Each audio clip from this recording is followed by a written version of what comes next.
Hello, my dear seekers of the unknown. Back for another dose of chills, are you? How sweet. Today, I've brought a story that'll make even the shadow of your shadow think twice before following you around the house. We're talking forgotten trails, silent forests, and, well, a camera that knows more secrets about you than your therapist does. Oh, and if you think you've had bad nights before, just wait until the end. Trust me, you won't want to sleep with the lights off tonight. So grab your flashlight, turn up the volume, and if you survive the video, you know what to do. Send your own scary story to tunedtofear@gmail.com. Who knows? The next victim, protagonist, could be you.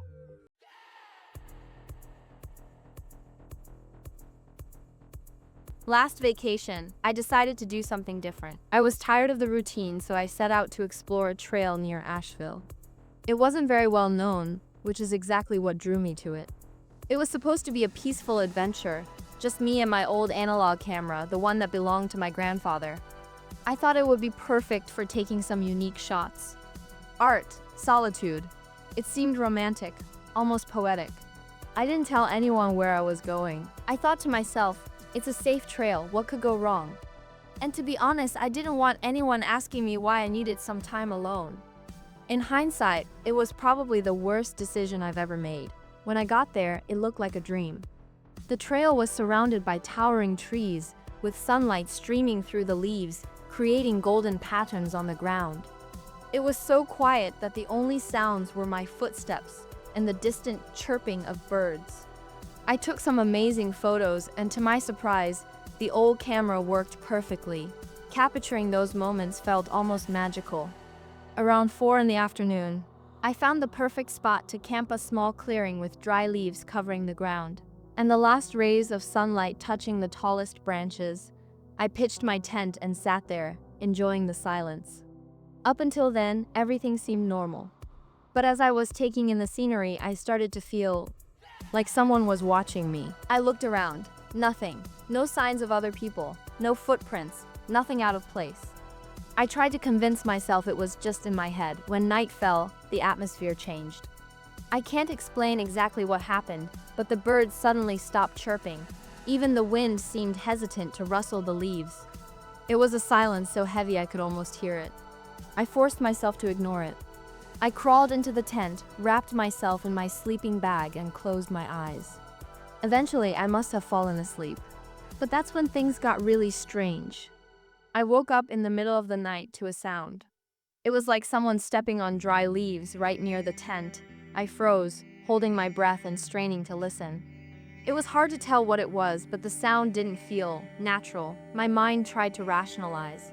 Maybe it was an animal, a deer, or even a squirrel. But something about the rhythm of those footsteps terrified me. I didn't dare go outside. I forced myself to believe the simplest explanation and somehow managed to fall back asleep. But deep down, I knew something was wrong. When I got back home, I was eager to develop the film from the camera. I wanted to see the photos I had taken on the trail, and despite the scare that night, I still hoped the trip had been worth it. The first images were normal, trees, the sunset, the clearing, but then came the lost photo. When I looked at it, my heart froze. It was a picture of me, sleeping inside the tent. The image was taken from outside through the tent's opening, as if someone had been spying on me. I can't describe the terror I felt in that moment. Who took that picture? I was alone the entire time, or so I thought. But that wasn't the worst part. The worst part was the shadow in the background of the photo. It didn't have a human shape. It was tall, thin, distorted, like something that shouldn't have been there. After that, I started researching the trail. I found out that years ago, a photographer had gone missing in that very forest. He was known for taking pictures of campers without them noticing. It was an obsession of his capturing people in moments of vulnerability.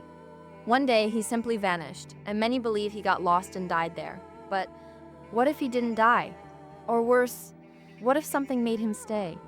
I don't know what happened that night. I don't know who or what took that photo, but I'll never go camping alone again. The camera, well, it's still here. I can't even look at it without shivering. Sometimes I think about throwing it away, but at the same time, I'm scared. Scared that it might make things worse. Last week, while tidying my room, I heard a click. It was the sound of the camera. I went to the drawer where I had stored it.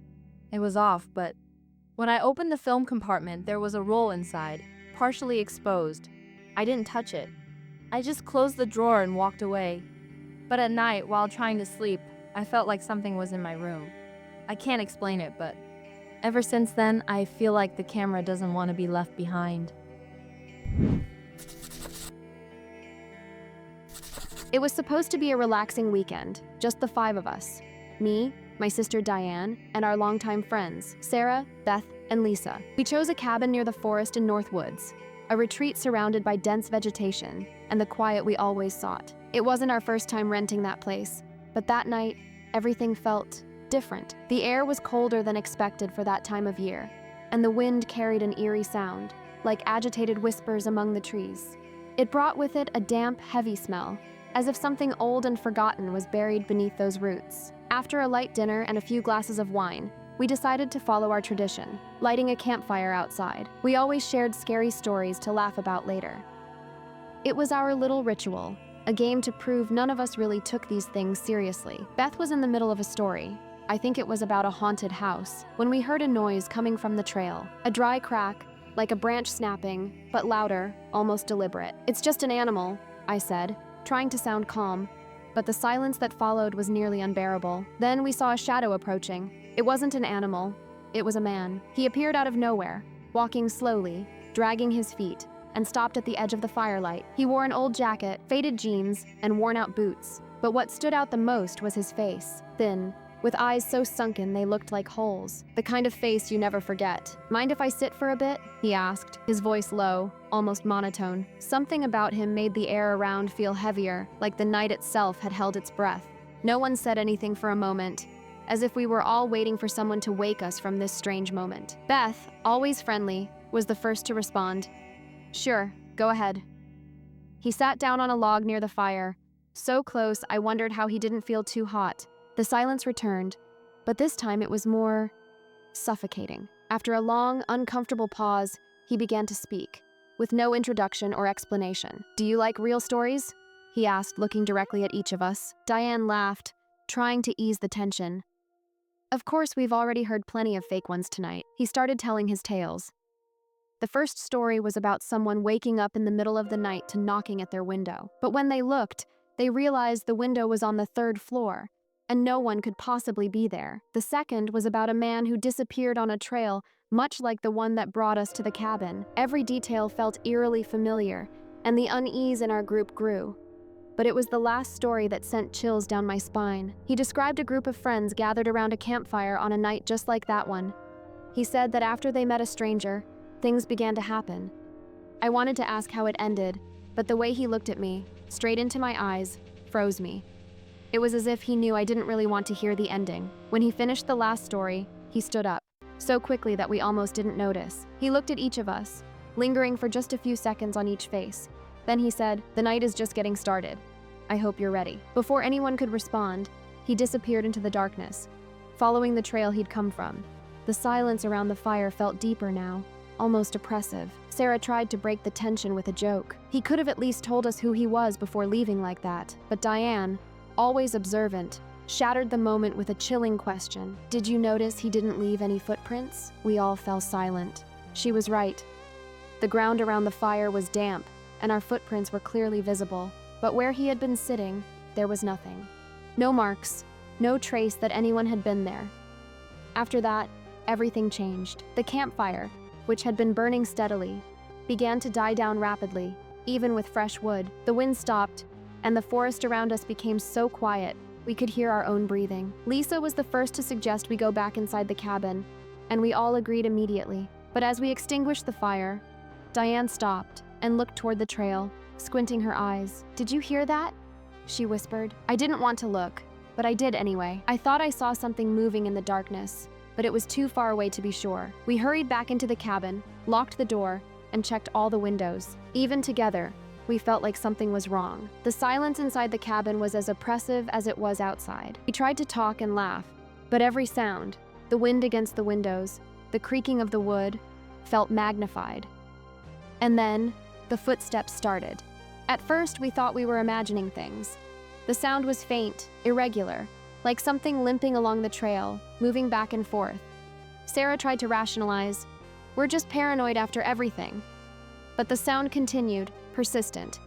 Diane, always brave, grabbed a flashlight and went to the window. When she looked out, her face went pale. "It's him," she said, almost inaudibly. I didn't have the courage to look, but Beth and Lisa confirmed it. He was there, standing on the trail, as if he was watching us. We stayed completely silent, trying to decide what to do. But at some point, he simply vanished. When we finally left the cabin at dawn, the sun was barely breaking through the trees. We walked in silence along the trail where he had appeared. The air was still cold, and every step seemed to echo in our ears. But he wasn't there. There was no sign of him, no footprints, no marks. Just the crushing emptiness of that trail and the lingering feeling that something was still watching us. We returned home carrying a silence we had never known before. None of us had the courage to talk about what happened. Even now, we avoid bringing it up. It's as if breaking the silence could bring that stranger back. But sometimes, in the stillness of the night, when I hear the creak of wood or the sound of the wind brushing past the windows, I remember him. His hollow eyes, his cold voice, and the words that etch themselves into my mind like a scar. The night is just getting started.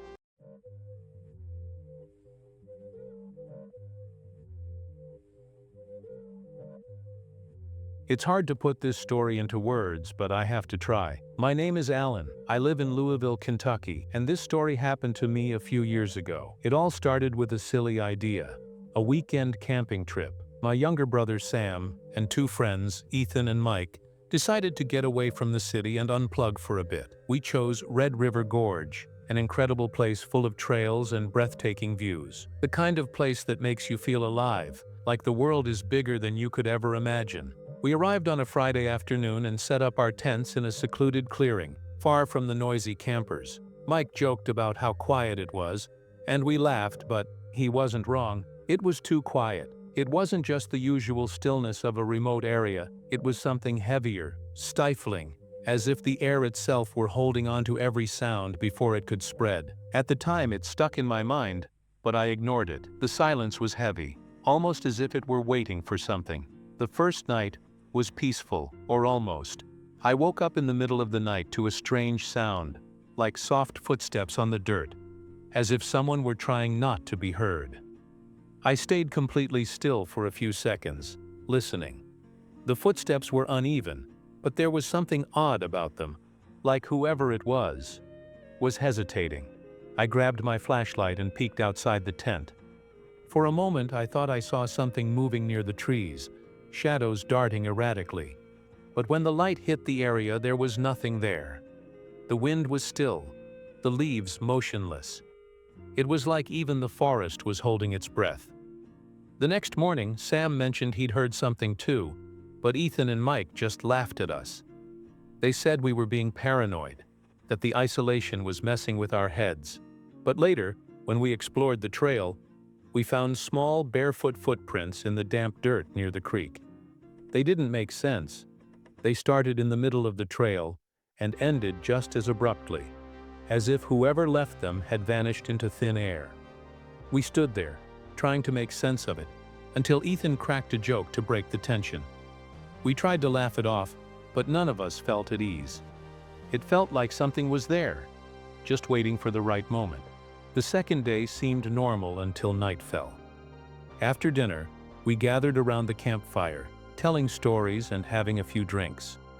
The flames cast strange shadows on the surrounding trees, and I couldn't shake the unsettling feeling that something was watching us. Around 11 p.m., Mike decided to fetch more firewood. "I'll be back in 10 minutes, he said, laughing. But half an hour passed, and he didn't return. We decided to look for him. We called his name several times, but our voices seemed swallowed by the darkness, as if the forest were absorbing the sound. After nearly an hour, we found the hatchet he'd taken to chop wood, lying on the ground. There was no sign of him anywhere. Back at the campsite, we noticed that Mike's belongings had been rummaged through, as if someone had gone through them. And the strangest thing? The campfire, which had been blazing brightly when we left, was completely out. Not even embers remained. Sam found Mike's cap hanging from a low branch, perfectly placed, as if someone wanted us to see it. At that moment, the forest's silence felt overwhelming. It was as though we were surrounded by something invisible, something toying with us. We decided staying there was too dangerous. We packed our things as quickly as we could, but as we dismantled the tents, I heard it.